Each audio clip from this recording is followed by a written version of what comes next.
형제 반갑습니다. 네, 반갑습니다. 네, 오늘이 법인절인데요. 법인절에는 인사를 어떻게 하면 좋을까요?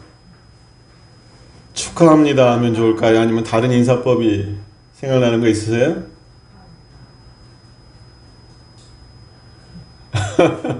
제가 생각을 해보니까 법인절 때는 축하합니다 라고 하는 인사도 나름 의미가 있지만 축복합니다 그렇게 하면 좋을 것 같아요.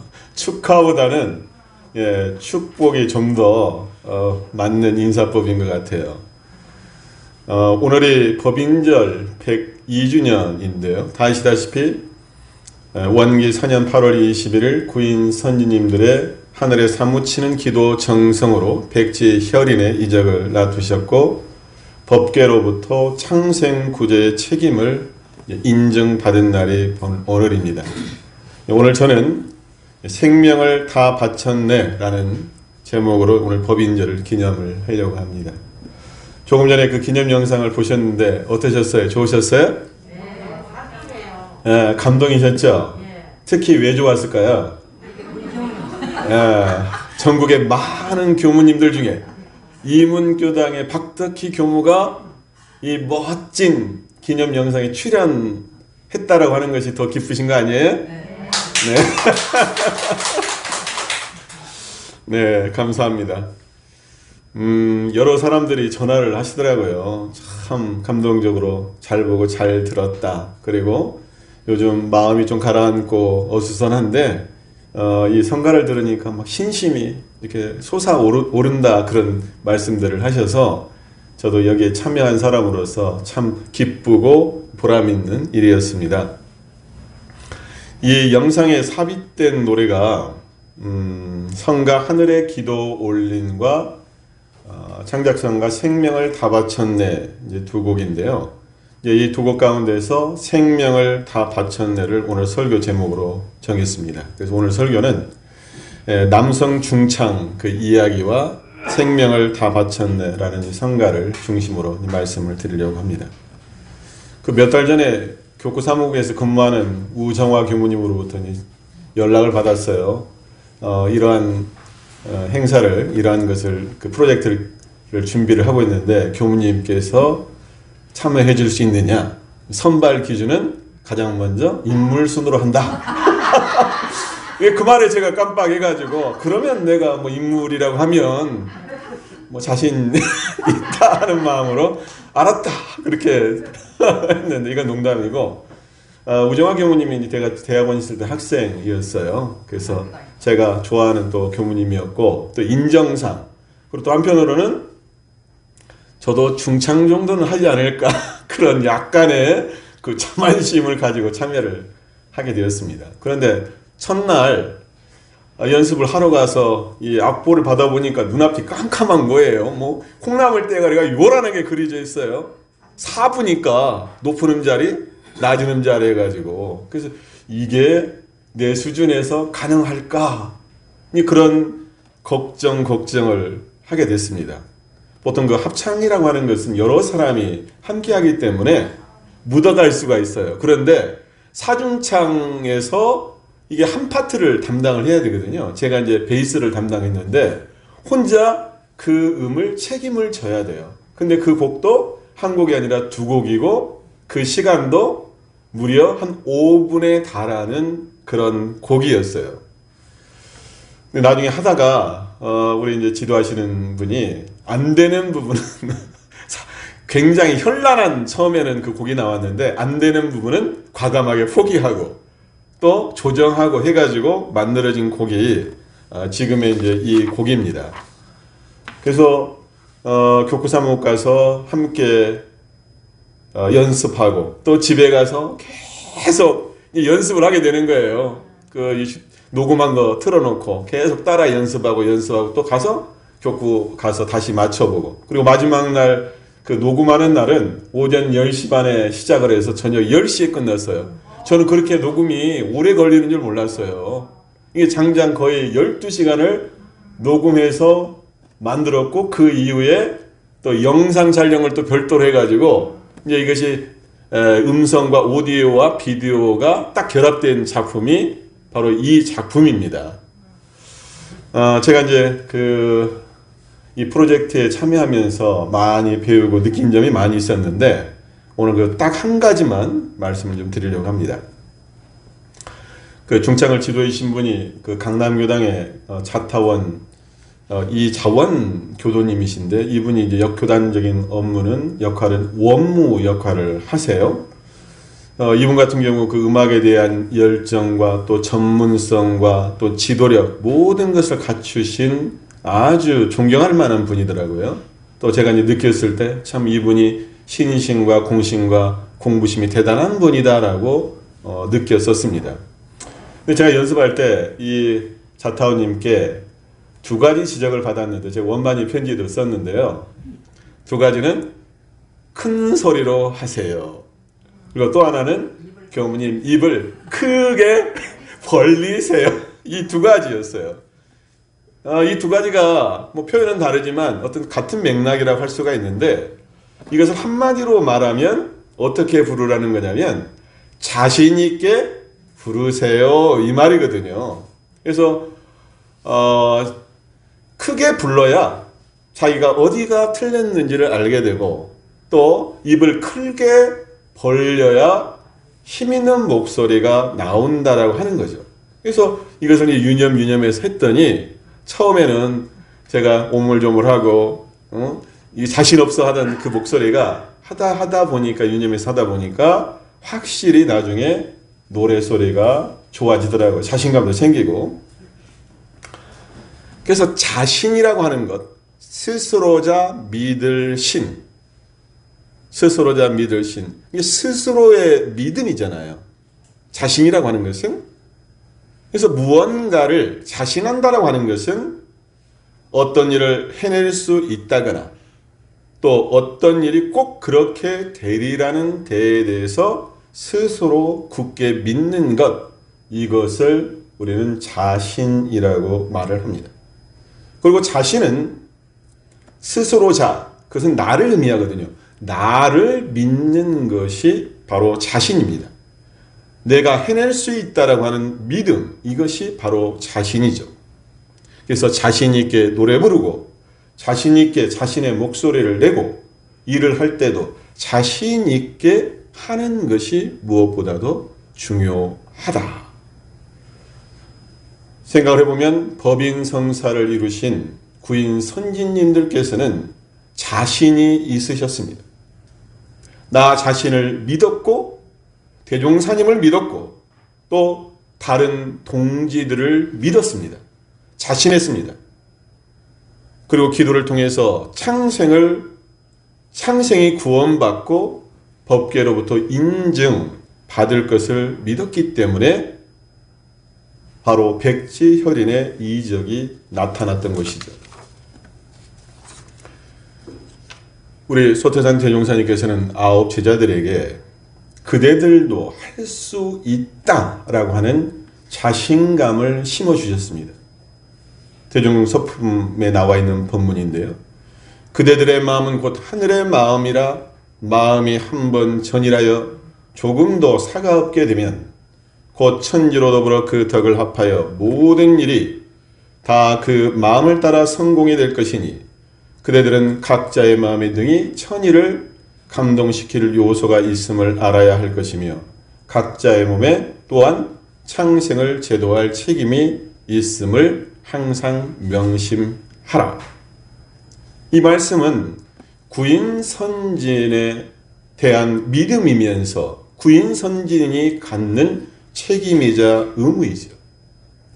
그대들의 마음은 곧 하늘의 마음이고 창생을 제도할 책임이 그대들에게 있다. 그것을 알아야 한다.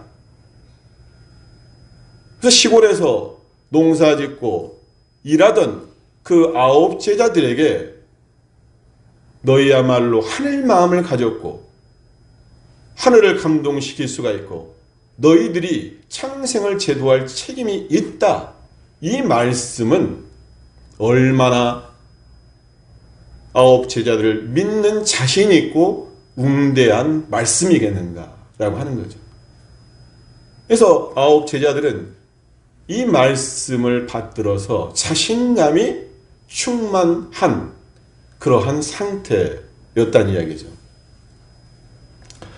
이제 성가 생명을 다 바쳤네에 대해서 말씀을 드리려고 하는데요. 아까 그 영상에 성가가 2곡 들어가 있어요. 하늘의 기도 올린과 생명을 다 바쳤네, 이제 2곡인데요. 일심으로 기도 올린. 근데 저는 이 2곡 가운데 생명을 다 바쳤네가 훨씬 더 좋더라고요. 예, 맞아요. 그 멜로디도 그렇고 가사가 전달하는 그 감동, 이것이 매우 강력해요. 큰 감동으로 다가와서 생명을 다 바쳤네가 저는 훨씬 좋아서 제가 오늘 설교 제목으로 생명을 다 바쳤네라고 정했는데, 이제 그 중요 가사를 중심으로 해서 오늘 이제 법인절의 의미를 몇 가지만 살펴보겠습니다. 자, 먼저 그 해당되는 노래 부분을 먼저 감상을 하겠습니다.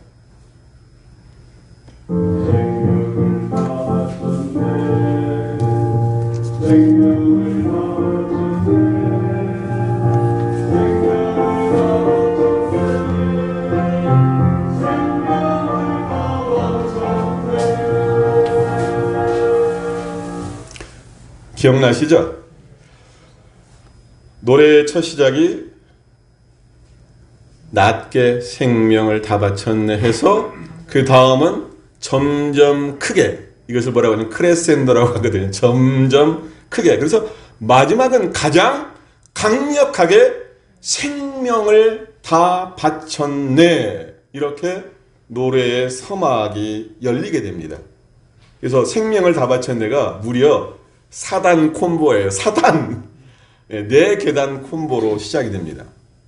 근데 저 마지막에 앞에 생명을 다 바쳤네, 생명을 다 바쳤네, 그 3번째까지도 매우 의미 있지만 마지막에 딱 외친 생명을 다 바쳤네에서는 저 스스로도 가슴이 뭉클하고 전율이 막 느껴지더라고요. 노래 부를 때.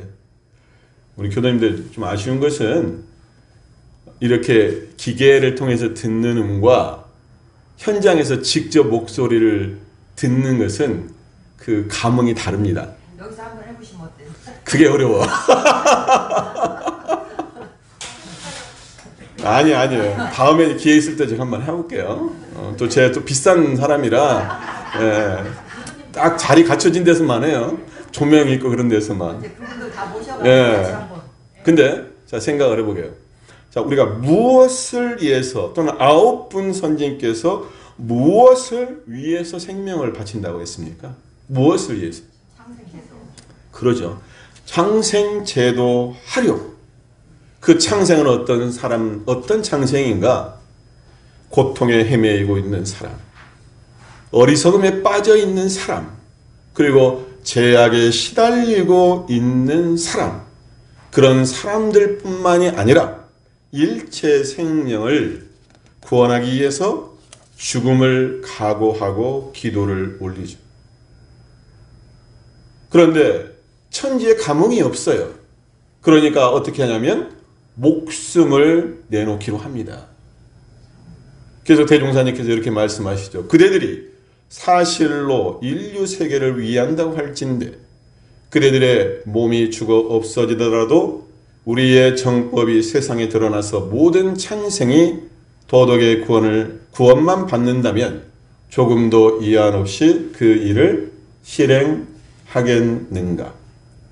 죽어도 여한 없다. 이것을 우리는 사무여한이라고 말을 합니다. 그래서 생명을 다 바쳤네. 창생 구원을 위해서 생명을 다 바칩니다. 근데 생명을 다 바친 것이 그냥 바친 것이 아니라 노래 가사에 나온 바와 같이 기쁘게 생명 다 바쳤네. 기쁘게 생명을 바친다는 것이 가능할까? 내가 생명을 바칠 때 내 목숨이 없어지는데 기쁘게 내가 바칠 수 있는가? 아무리 어렵고 힘든 일이라도 그것이 내 일이고 그것이 생명을 바꿔서라도 얻을 수 있는 가치가 있는 일이라고 한다면 생명을 바칠 수 있다라고 하는 거죠. 그때 9분 선지님들의 마음이 바로 그런 마음이었을 것입니다. 이것을 우리는 살신 성인이라고 말을 합니다. 우리는 돌이켜봅니다. 나는 생명을 다 바치겠다는 마음으로 공부하고 일하였던가? 생명을 다 바쳤다라고 하는 것은 내가 할 수 있는 최선, 내가 할 수 있는 최고의 정성을 다했다는 말이죠. 그러한 정성을 우리는 더 할 수 없는 정성, 지극정성이라고 말을 합니다. 그래서 사무 여한이야말로 최고의 정성인 지극정성이고 이 지극정성을 다했기 때문에 마침내 백지혈인의 이적이 나타났다고 하는 거죠. 보통 우리가 하는 말이 있습니다. 어떤 중요한 일을 내가 최선을 다할 때 어떤 말을 하냐면 죽기 살기로 한번 해보자. 조금 더 재미있게 표현할 때는 죽기 아니면 까무라치기 이렇게도 하는데 이 말의 의미는 죽을 것을 각오하고 하면 어때요? 못 이룰 것이 없다라는 말이고 그러한 마음으로 했을 때 죽는 것이 아니라 내가 살게 된다라고 하는 거죠. 그것을 기쁘게 하는 거죠. 어제 전산용 목사님께서 법인절 설법하실 때 그 말씀하시더라고요. 원불교의 죽어도 이하없는 사무여한 원불교의 순교 정신은 그냥 죽어버리는 것이 아니라 죽음 직전까지 가서 완전히 살아나는 것이 원불교의 순교 정신이다. 무슨 말인가 이해되시죠? 그러니까 내 모든 것을 내놓고 바치는 것, 이것이 바로 사무이안이라고 하는 거죠. 한번 생각해 보시게요. 자, 생명을 다 바쳤네. 나의 생명까지 내놓았을 때 내게 남는 것은 무엇이 있습니까? 예? 생명까지, 가장 소중한 생명까지 내가 내놓는다고 했을 때 내게 남는 것은 뭐가 있어요? 예? 하타원님, 뭐가 남아있어요? 뭐가 남아있어요?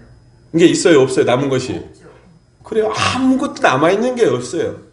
가장 소중한, 가장 마지막에 내놓을 수 있는 것이 바로 생명인데 그 생명까지 다 바친다라고 했을 때 나에게는 남아있는 것이 하나도 없다. 하나도 없기 때문에 그 자리가 바로 텅 빈 진공자리가 되는 거죠.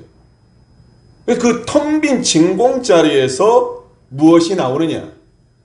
다시 살리는, 다시 살아나는 그 생명의 희약 묘유가 나타나는 겁니다. 그것이 뭐다? 바로 은혜이다. 은혜. 그래서 사즉생, 죽음을 각오하면 오히려 살려주는 것이 바로 진리란 얘기죠. 그때 다시 태어남은 어떤 태어남이냐? 거듭 태어남이라고 말을 합니다.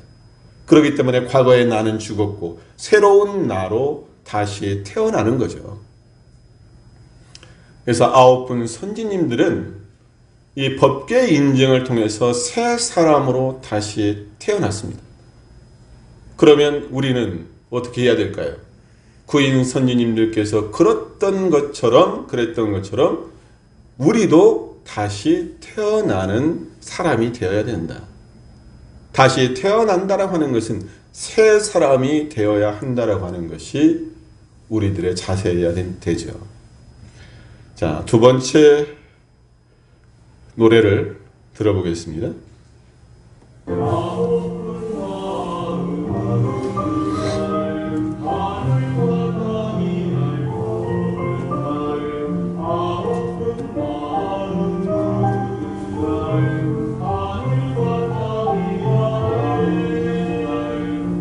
자, 두 번째 우리가 생각해 볼 것은 아홉분 마음입니다. 아홉분 마음.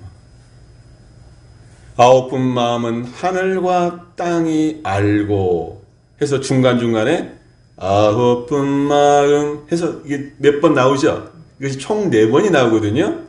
제가 연습할 때 이 파트를 맡았는데 이 목소리가 제 목소리예요. 아시죠? 근데 제가 가장 헤맨 파트가 바로 이 파트예요. 이게 안 되더라고. 그래서 수없이 9번 마음을 갖다가 해가지고 나온 음이 바로 이 부분인데요. 그래서 제가 다른 파트도 다 좋지만 이 파트가 가장 제가 애정이 많이 있는 파트이기도 합니다. 9분 마음은 구인 선진님들의 마음인데요. 그 9분 마음은 9개의 마음일까요? 아니면 9분 마음은 어떤 마음일까요? 예, 교도님들이 참 지혜로우세요. 9분 마음은 사람은 9사람이지만 각각의 마음 9마음이 아니라 9분 마음은 결국 한 마음입니다. 그래서 오직 한 마음, 창생을 구원하겠다라고 하는 한 마음, 소태산 대종사님 스승님의 말씀이라고 한다면 죽음을 각오하겠다라고 하는 한 마음이죠. 가사에 그렇게 나옵니다. 9분 마음은 이렇게 나오는데, 근데 이 9분 마음을 누가 아느냐? 진리는 나중에 이거 먼저 단원 스스로가 알아요. 9분 그 각자가 그 마음을 알아. 그리고 그것을 누가 아느냐? 대종사님이 알아요. 그리고 또 누가 아느냐? 하늘과 땅이 압니다. 다시 말하면 진리가 알아요. 그래서 하늘과 땅이 안에 그렇게 되어 있죠. 하늘과 땅이 안다라고 하는 것은 진리가 안다는 얘기인데요. 하늘과 땅이 안다라고 하는 것은 천지가 감응한다라고 하는 뜻입니다. 그러면 하늘과 땅을 감동시키기 위해서는, 감응시키기 위해서는 어떻게 되느냐? 9분 마음이 한 마음이 된 그것을 일심합력이라고 말을 하죠. 그래서 일심합력으로 하나 된 구인 선진님들의 마음이 바로 천지를 움직이는 마음입니다. 인간의 힘으로 백지혈인의 이적을 낮출 수 있을까요? 인간의 힘으로? 안 되죠. 그래서 하늘과 땅이 아는 마음, 감응한 마음만이 백지혈인의 이적을 낮출 수가 있습니다.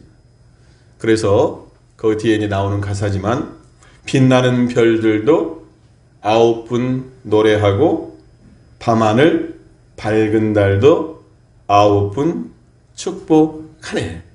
참 아름답습니다. 이 가사가. 저는 9분 마음을 생각할 때 우리는 오직 한 마음으로 하늘과 땅을 감동시키는 지극정성을 다하였던가 이 마음을 반성해 봅니다.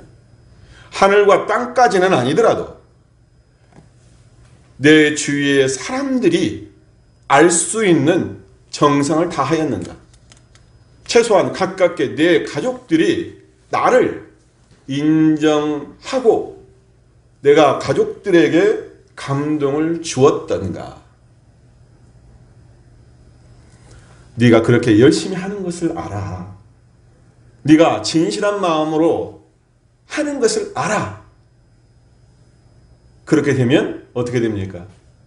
감동하고 감흥하는 거죠. 자, 이제 세 번째 음악을 들어보시겠는데요.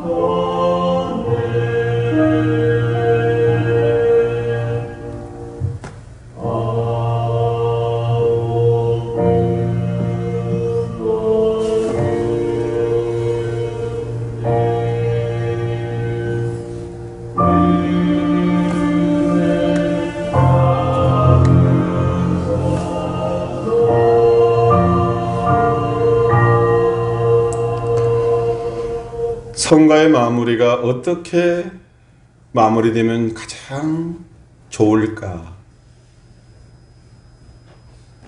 은혜 받으소서. 참 끝마무리가 참 아름답고 축복된 가사인 것 같아요. 그래서 마지막 가사는 은혜 받으소서. 9분 어른님 은혜 받으소서로 끝을 맺습니다. 자, 처음 시작은 생명을 다 바쳤네. 두 번째는 9분 마음. 마지막은 은혜 받으소서 이렇게 끝을 맺는데요. 이것을 연결을 해보면 생명을 다 바친 9분 마음을 하늘과 땅이 알아 뭘 줘요? 은혜를 줍니다.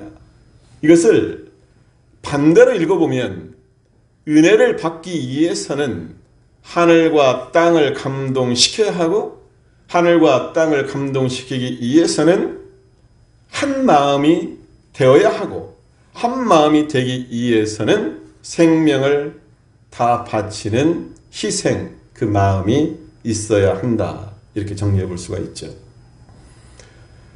9분 어른님 은혜 받으소서. 참 멋지고 경이로운 말씀인데요. 근데 9분 어른님만 은혜 받아서야 될까요?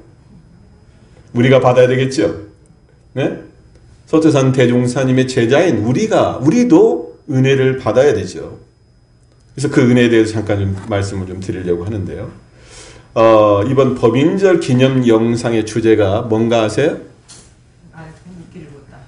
법명 나의 공부기를 묻다 였어요. 근데 저는 여기서 더 중요한 것이 나의 공부길은 뒷부분이고 가장 먼저 주제가 뭐예요? 법명이거든요. 법명. 우리 교도님들은 어떤 은혜를 받으셨습니까? 네. 자, 나는 어떤 은혜를 지금 받고 있는가, 받았는가? 그 은혜라고 하는 것이 우리는 커다란 복, 커다란 행운을 생각하기 쉬워요. 갑자기 로또를 맞아가지고 내가 10억, 20억을 받는 것, 이것을 은혜라고 생각하기 쉬운데 우리들에게 은혜란 뭐냐면 원불교를 만난 것이 은혜이고 원불교를 만나서 내가 법명을 받고 법포를 받고 그 이름대로 사는 것, 이것이 저는 은혜라고 합니다. 은혜라고 생각합니다. 어떠세요? 그렇게 생각하시죠? 고개를 다 끄덕이시네. 내가 돈을 갖다 10억 버는 것보다 내가 원불교에 입교해가지고 법명을 받고 법포를 받고 이것이 나에게는 큰 은혜다. 아이가 태어나면 가장 먼저 이름을 지어주죠. 이름을 지어준다라고 하는 것은 태어남에 대한 축복입니다. 이 9분 선지님들께서도 은혜를 받으시죠. 법계 인증을 통해서 대종사님으로부터 법계로부터 인증을 받습니다. 선물을 받았습니다. 그 선물은 다름 아닌 뭘 받아요? 뭘 받습니까? 법포와 법명을 받죠. 법포와 법명을 받아요. 법명을 받는다라고 하는 것은 법의 이름으로 다시 태어난다는 의미가 있습니다. 그래서 법계로부터 인정받은 이름, 새 이름을 다시 얻은 것이 되죠. 그것은 다시 말하면 새 사람이 되었다라고 하는 것입니다. 저는 우리가 받는 법포와 법명, 그냥 법포가 없으신 분들은 그냥 법명, 이것이 우리가 대종사님으로부터 받은 은혜이다. 그러면 내가 은혜를 받았어요? 그럼 은혜를 받은 사람으로서 이제 어떻게 해야 됩니까? 예, 그렇죠. 내가 은혜를 받았으니까 이제 내가 해야 될 일은 은혜를 갚는 것입니다. 그래서 그 은혜 갚는 법에 대해서 대종사님께서 말씀하신 것이 대종령 서품 14장에서 구인 제자들에게 이렇게 말씀을 하시죠.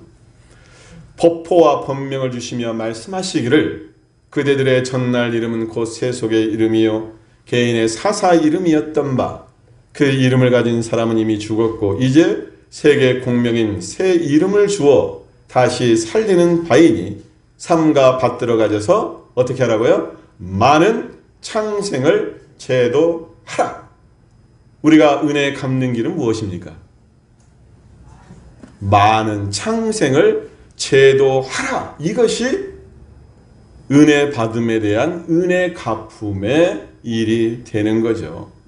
그래서 많은 창생을 제도하라라고 하는 것은 많은 창생들과 함께 하라. 그들의 고통과 아픔을 어루만져주고 함께 아파하고 그들을 바른 길로 진리의 길로 인도하는 그 일을 해야 한다.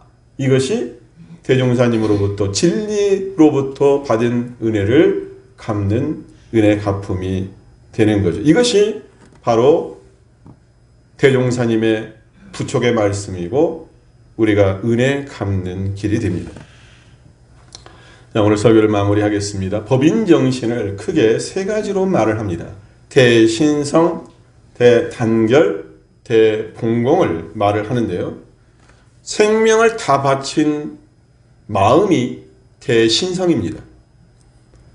9분 마음이 한 마음이 된 것이 바로 대단결입니다. 그리고 법보와 법명이라는 은혜 받음을 통해서 창생을 구원하겠다라고 하는 마음이 대봉공입니다. 그래서 오늘 법인절을 맞이해서 나는 생명을 다 바친 마음으로 살았는가? 나는 한 마음 한 뜻으로 살고 있는가? 나는 이웃과 세상을 위해서 일체 생명을 위해서 이름값을 하면서 살고 있는가? 이 세 가지 질문을 나 스스로에게 우리 모두에게 던지면서 깊게 새기고 그것을 다짐하는 우리들이 됐으면 좋겠습니다. 함께해 주셔서 감사합니다. 감사합니다.